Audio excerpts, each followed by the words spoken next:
Anong pangalan mo? Paulo Onesa. Paolo, welcome. Ilang taon ka na? 19 po. 19. Anong musical background mo?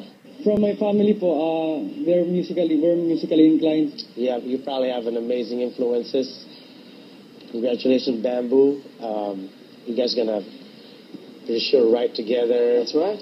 Good luck. Thank you so much.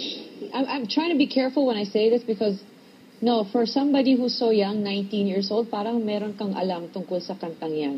Parang naka-experience ka na ng panliligaw, alam mo yung kung paano humila sa called isang soul. puso. That's called Yeah, soul. exactly. Soul. That's right. Pero parang kayong dalawang magkaswak ni Camp Kawayan. Congratulations. Thank you so much. That's Talaga. right. Thank you.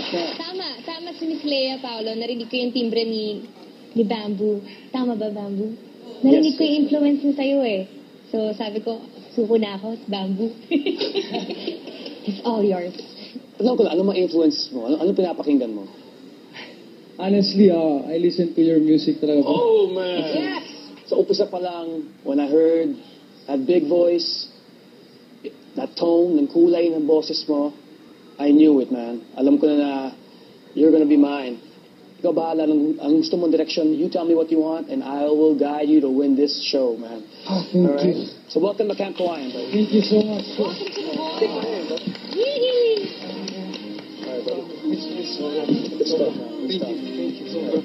That was sweet. That was nice.